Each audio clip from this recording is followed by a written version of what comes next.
So, good morning, everybody. I'm just going to walk through fairly briefly highlights of not only the local board roles as they've been affected under the Workforce Innovation and Opportunity Act, but some of the highlights of the new law itself and the new regulations, just to continue to set context for your board work. And we'll do some of this by committee so that people are starting to sort out how this impacts you specifically as a board member. Just backing up for a minute on the purpose of the local boards, this hasn't changed, but I think during the transition it's a good time just to remind ourselves that one of the main purposes of the local boards is to promote economic growth. And one of the featured ways within this legislation is really the continuous improvement, the focusing on promising practices, innovation and alignment. So there's some targeted strategies that they're directing your board work and your board operations to, but it's really, again, to promote economic growth through innovation and alignment and improvement of employment and training and education programs. And I think this is the one to really remind ourselves up and kick up a notch, is really the role of the board to convene and broker effective relationships across the community with the chief elected official, the economic development community, the education community, all kinds of organizations involved in some level of workforce development, and really seeing yourself as a core member of boards, but really as board plus, that you're always reaching out into the community for expertise, for resources, to see how you can complement other initiatives or how other initiatives can complement your work. And then really working on kind of horizontal alignment, making sure all pieces of the community are aligned around the same kind of strategy and initiative. So I think as much as there's board work and board meetings, I think there's really kind of this ambassador, negotiator, representative, resource gatherer role that's also fairly critical as a board member. And then you obviously have a representation role. You want to find ways to bring in a community voice, whatever seat you're in and whatever specific section of the community you're representative. You really want to bring in that role and make sure there's input and a platform for participation, and kind of keeping in that mind in all of your board transactions and activities that you're sitting there as a representative of a larger community. And then making sure you take time to make sure the board itself is functioning effectively. Membership, participation, knowledge, communication, feedback, input, all of those dynamics are really focused on and continuously improved. Bylaws is one of the ways that you kind of codify this. But the intent is really to make sure your board role is, as you personally as a board member, feel value added and value gained. You contribute your expertise via maximum participation. Your role on the board is impactful and meaningful. And then there's no expectation that board members are, extremely knowledgeable about 100%, especially of the new legislation and all the changes going on in the legislation. But you're knowledgeable enough to contribute and vote on matters. And again, just a reminder to kind of go beyond the board and really add resource and expertise to your membership. Okay, so now let's just take a look at the highlights of the changes in the Workforce Innovation and Opportunity Act. A fair amount of this legislation mirrors and builds on what was in the Workforce Innovation Act, or WIA. So there's a lot of similarity, but I think in WIOA, if I could just switch over to the acronym at this point, they're really taking us to the next step.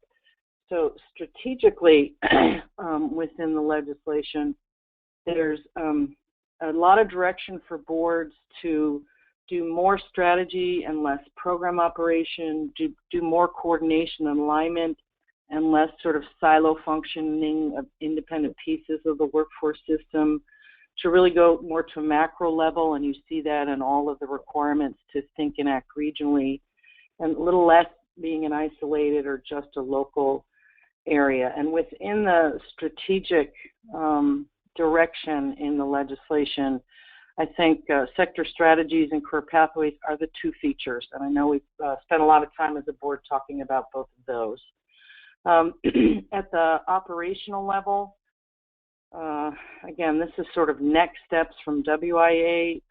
They really want the one-stop, especially the federal-funded workforce development system, to be much more integrated and coordinated. There's common measurement that will apply across sort of 4 of the major programs that are now called the core programs: adult education, vocational rehabilitation, adult dislocated worker and youth, and employment service. So there's a lot in the legislation compared to WIA, which is taking the next steps to really building that system of programs into a more coordinated, integrated thing. And then at the local level, I call this system building 2.0. If we imagine that under WIA we got to a pretty solid 1.0, this piece of legislation really directs the improvements in the local system building. So there was impact on boards and board membership, programs, operators, centers. So all the components of the system at the local level have been impacted.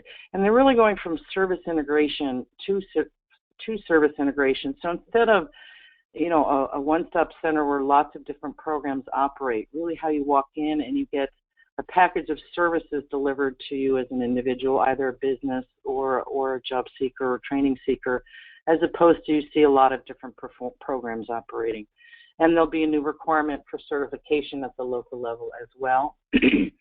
And then some of the operational emphases within the legislation, especially very new, is this focus on work-based training, and we have talked about that as a board, but really expanding the training opportunities that you can invest in where the employer is the trainer and the learning happens on the job. And there's a significant opportunity to increase that kind of strategy to advance workers and to make workers really meet the demand that employers have. There's a big emphasis on credentials and the skill building that specifically leads to credentials. And then they're reminding us to keep in mind kind of populations that typically are on the margin of our mainstream, individuals with disabilities, the low-skilled or basic skill deficient, and a really new focus on out-of-school youth. So that's probably the highlights of the changes. Jeff, would you add anything to that in terms of what's new in WIOA that you think is a highlight, or anybody else want to add to that? That's pretty good a summary. Okay, so now I just want to have folks think about what committee they're on, and then we'll sort of look at some of the specific changes by committee. Again, this is, if for no other reason, really to help people manage kind of the volume and the pace of the workload that's happening now, and have you kind of understand what specifically applies to your role on the board. So the executive committee will have a lot of fast-paced action, decision-making, kind of moving processes along, I imagine. And then within the more of the working committee, it's what you call your POPs committee. So I just took some of the major changes in the Workforce Innovation Act, and based on Jeff's work, I think Jeff and Julie's work, and some of the work of your executive committee already, I'm just publishing this by either what you've already determined as a function by committee, or maybe something that needs to be added down the road, not maybe doesn't mean attention right away, but eventually this kind of activity might fall under this committee.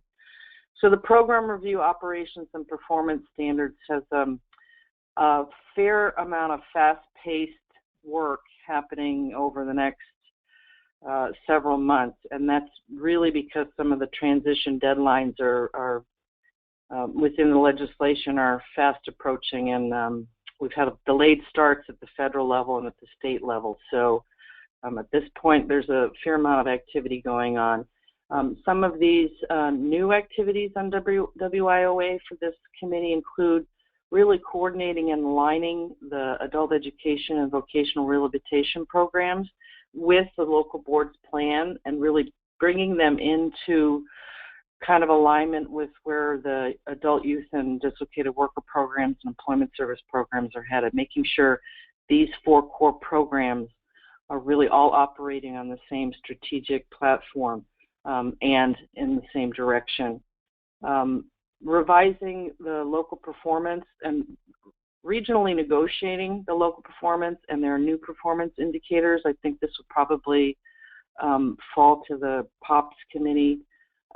So there will be local measures. You have to just have a regional way to do that. It's a little confusing about how that will happen. And there are no new indicators. And this is primarily for the adult dislocated worker and youth program that this activity happens. There'll be additional oversight and monitoring. For example, this piece of legislation requires outside evaluations of program impact and success. That's down the road by a year or two, but that is one of the examples of the additional oversight that's embedded in the legislation. I know your state already has sort of a mandate for a lot of competitive processing when you're contracting. I think one of the significant new contracts that are required to go through a competitive process is the one-stop operator. I'm thinking that will fall to this committee as well. And that's really, you can't designate an operator anymore as you could under WIA. It really has to be competitively procured and contracted. All of the new contracting and grant writing that's required out of the legislation, I think, will fall to this committee. Really focus on the operations and the changes in the operations at the center level specifically. For example, career services, creating a local matrix of career services across partners. I think that falls under this committee. Developing policy for the programs that are under the specific purview of the board, adult dislocated worker and youth programs. For example, there's changes in the eligibility, there's changes in the priority of service. So I think that policy development will fall to this committee. And this is probably the home for looking at all of that new work-based training, the options and what kind of policy and procedures you might need to take advantage of those new work-based training opportunities. And then maximizing technology. I mean, the legislation oddly kind of prescribes the way to do it, but what they really want to see is the programs at the local level sharing customers, sharing data, sharing information, reducing duplication, increasing access to service. And the way they say that in the legislation is maximizing technology. So that's kind of an overview, and there's some sequence and timeline that your committee will understand for your work, but that's kind of a full list. Are there any questions on that piece? Okay, so just 2 more then. The plan committee. So while the POPS committee probably has a real focus on more at the operational level, I think the planning committee really is focused on the strategy level. So the regional and local planning, and there's been changes. There's now regional planning required, as you all know, and there's changes to the regional, how the regional plan impacts the local plan, and changes to the local plan as well. I'm sure we're all busily trying to figure out how at the one-stop service delivery level we share costs for both infrastructure, services, and system items and create this memorandum of understanding. And I think you already have a task force underway under the purview of the planning committee to focus on that. The sector and industry task force is looking at how you pick some critical sectors to focus on and to build your strategy around, not excluding all businesses, but really targeting for impact. And then career pathways, and I'm not sure if there's a task force on that, and that is down the road. It's not one of the ones that's pressing for attention right now, but that will be a big piece of work. Any questions on that? Is that kind of what that looks like to you, Jeff, and other members? And the sectors have pretty well been identified for our area, and the state has really done a good job of doing the career pathways. So excellent. A lot of that work has already been done for us. Excellent. The youth committee just has a transition from kind of a full youth picture really to an out-of-school youth focus. There's an increase in the required services. They've added, for example, financial literacy, which is a great idea. So you'll have to make sure you have providers lined up to provide those services. And then definitely this new work-based training options, there's an emphasis for that service delivery method in relationship to youth programming. I think Jeff told me you already have kind of a one-step certification task force underway, and I know the state has produced kind of a document on what that will be. And then there's just some other pieces that you want to make sure you have, and it may be spread across all boards, is really making sure that special populations are incorporated into your work because they're really stressed in this legislation. And one I always like to kind of trigger for boards is this opportunity to making sure that if and when needed, you have some idea about fundraising and a role for finance included in your board operations. I think I've told you folks before, one of the boards I worked with that was sort of they were all Energizer bunnies, but they had a goal that at any time any program at the local level took a reduction in federal funding or multiple programs took a reduction in federal funding, the board adopted that amount as their minimum fundraising goal.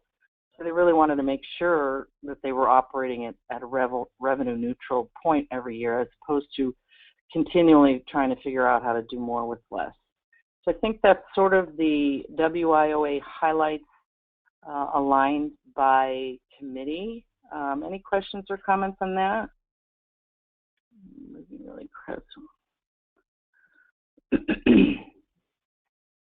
So I want to make sure board members find a way not only to customize but really maximize your contribution.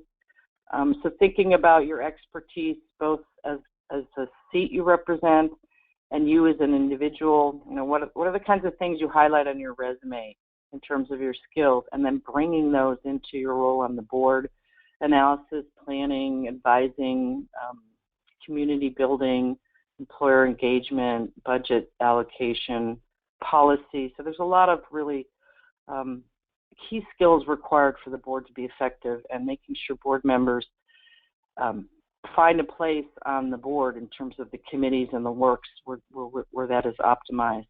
And then in particular for businesses, I'm going to need a lot more increased engagement and participation, especially as it relates to work-based training, and especially as it relates to the mandate for work-based training for youth. So really finding a way to maximize that. Just a reminder of kind of how I describe the roles altogether. We've talked about this already: scanning, convening, prioritizing, goal setting, aligning, facilitating, providing, and evaluating. That's kind of the way the board takes leadership on workforce development issues and the activities in a kind of an action verb way that describes kind of how you do that. And I think that's really it for me. I think we wanted to just kind of highlight the changes in the board functioning and highlight the changes in sort of committee work based on the legislation. So any questions, anything to add, anything I said that did not make sense? Because I know I use acronyms and I talk fast. And no one ran away, so. Questions?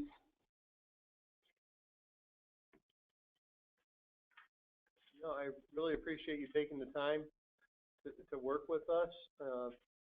We'll see what happens in the future about questions we have for you. Excellent. Can help us along the way. I want to thank Melanie for stepping outside her norm because she's generally an in-person presenter, and we changed her model a little bit so that she could do some webinars and such, and she's done it for us. She's done it for beautiful Southern Illinois, Kathy Lively downstate. You've done this for Will County too, right? Will County, and I just started with Pam Ferlin and in her area, which is just west of Rockford. So. Yep. Yeah, I thought this worked well. I'm glad we created this new service delivery model for us. And this helps us meet some of the strategic planning parts of WIOA. You know, there's board development and education that has to be built into our plan, and having Melanie present to our board and discuss with our board the different pieces of WIOA helps us fulfill some of that requirement. So, thank you. It's been a pleasure. Thank you, Melanie. Thanks, Melanie. Bye. You're welcome.